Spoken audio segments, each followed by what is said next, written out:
ఈరోజు దేవుని మాట మత్తయి సువార్త గ్రంథం 17వ అధ్యాయం 20-21 వచనాలు.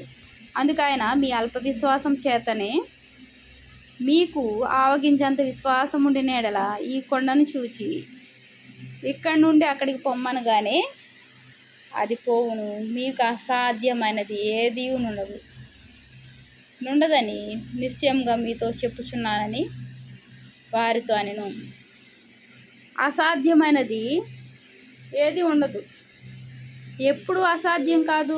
దేవుని యందు విశ్వాసం ఉంచిన యెడల, దేవుని యందు అధికమైన విశ్వాసం ఉంటే, ఆ విశ్వాసం ఎప్పుడు వస్తుంది? దేవుని మీద ప్రేమ ఉంటే, అధికమైన ప్రేమ, ఆయనకి ఇష్టంగా జీవిస్తూ, ఆయన యొక్క కట్టడలను అనుసరిస్తూ, ఆయన మాట ప్రకారం జీవించే వారికి ఏముంటుంది? విశ్వాసము. అందుకు ఆయన, మీ అల్ప విశ్వాసం చేతనే. ప్రియమైన దేవుని మాట వింటున్న వాళ్ళారా, మన అల్ప విశ్వాసం చేత దేవుని యొక్క కార్యాలు చూడనల్లని పరిస్థితిలో, అనుభవించలేని పరిస్థితిలో, సమస్యలుగానే జీవితంలో అప్పులు, ఇవన్నీ రకరకాల అనారోగ్యాలు, రకరకాల సమస్యలు, సతమతమవుతూ ఇబ్బంది పడుతూ నలిగిపోతున్న మన పరిస్థితులను జ్ఞాపకం చేసుకుని దేవుడు చెప్తున్న మాట అల్ప విశ్వాసం చేతనే. మరి ప్రియమైన సహోదరి సహోదరుడా, నీలో అల్ప విశ్వాసం ఉందా? నాలో అల్ప విశ్వాసం ఉందా? మనలో ఉన్న అల్ప విశ్వాసాన్ని మనం ఏం చేయాలి? పూర్తిగా తొలగించుకోవాలి. ఎప్పుడైతే మనం అల్ప విశ్వాసాన్ని తొలగించుకొని విశ్వాసం కలిగి ఆయన యందు నిరీక్షణ కలిగి జీవిస్తామో ఏం జరుగుతుందంట? ఆవగింజంత విశ్వాసం ఉండిన యెడల ఈ కొండను చూచి ఇక్కడ నుండి అక్కడికి పొమ్మనగానే అది పోతుందంట. మీకు అసాధ్యమైనది ఏదీ నుండదని నిశ్చయంగా మీతో చెప్పుచున్నానని వారితో అనెను. దేవుడు శిష్యులతో అన్నాడు, అయ్యా, మేము కొన్ని కార్యాలు చేయలేకపోతున్నాం తండ్రి, మా వల్ల కావడం లేదు అంటే, దేవుడు ఆవగింజంత విశ్వాసం ఉంటే ఈ కొండను ఇక్కడి నుండి అక్కడికి పొమ్మనగానే పోవును అని దేవుడు చెప్తున్నాడు. మరి మన జీవితంలో కూడా విశ్వాసం ఉండాలి. విశ్వాసం ఉంటే మనము అనేక గొప్ప కార్యాలు చూస్తాము. ఆయన చేసే గొప్ప కార్యాలు మనం చూసుకుంటూ వెళ్తాము. విశ్వాసం లేని వారంగా ఉంటే మనం చూడగలమా? చూడలేము. ఏమాత్రం చూడలేము.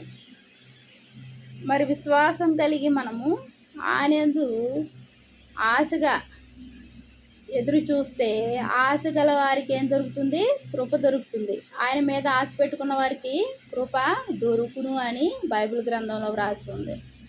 మరి ఆశ ఉండాలి. ఎప్పుడైతే విశ్వాసం ఉంటుందో ఆశ పెరుగుతుంది.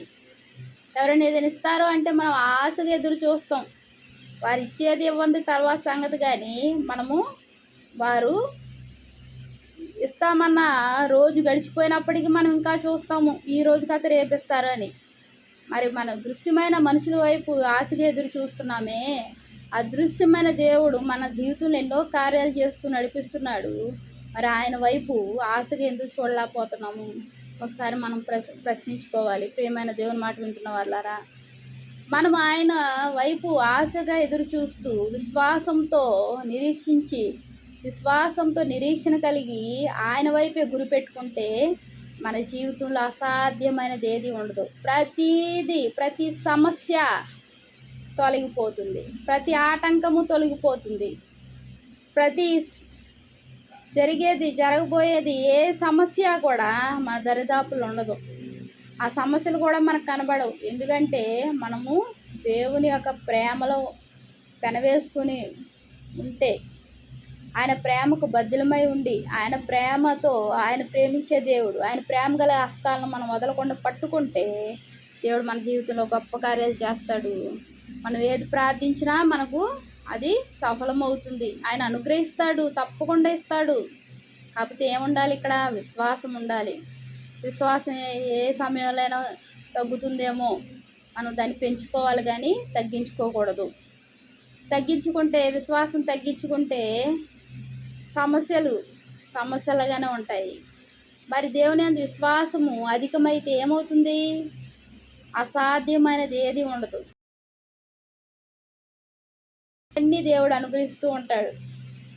మనకు మేలైనవన్నీ చేస్తాడు. ఆయన ఆశీర్వాదాలు దీవులు మనపై నిండుగా మెండుగా కుమ్మరిస్తాడు. కాబట్టి మనం ఈ రోజు నుంచి విశ్వాసం కలిగి ఆయన యొక్క హస్తాలను పట్టుకొని వదలకుండా ఆయనకి ఇష్టలుగా మనం జీవించే వారంగా ఉందాం. దేవునికి వందనాలు. ప్రార్థన చేసుకుంటాం. తండ్రి, విశ్వాసం కలిగి నీ యందు ప్రభా భయభక్తులు కలిగి